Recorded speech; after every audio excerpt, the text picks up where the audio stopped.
Good afternoon, Cowboys Nation. Welcome to day 2 of the NFL Combine. Haley Sutton, Patrick Walker with you here. Patrick, it's been a busy morning. It was defensive line day, so the emphasis was on linebackers and defensive ends. There was a lot of people in there that spoke, but who did you speak to that stood out?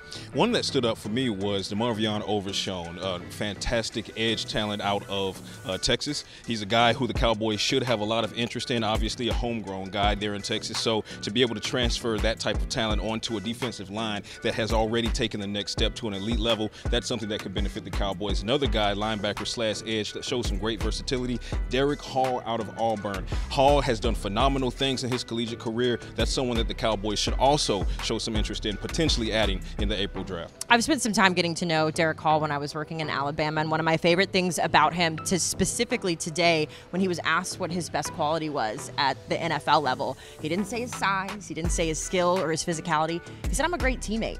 I get out there, I help my team out, I put the team on the back, and I help them be successful. So I loved that about Derek Hall. We also had a chance to talk to Dayon Henley.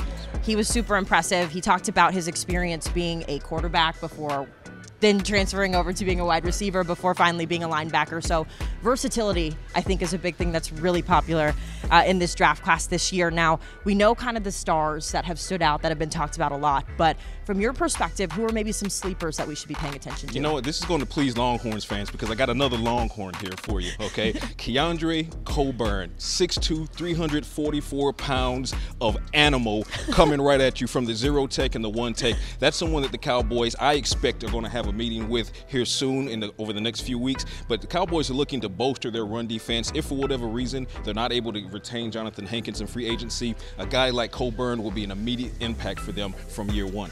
I think a sleeper for me is defensive lineman, Keanu Benton. You mentioned the Cowboys offensive line situation right now. Tyler Biadasz was a guy he played and went up against when at Wisconsin. He also mentioned playing with Jake Ferguson and being his roommate over a summer workout. So a lot of ties there within the Cowboys community, but a lot to pay attention to. We've got a lot more stuff to get to. We'll get to corners, wide receivers, quarterbacks, all that good stuff later in the week. But for now, that'll do it for us here at the Combine.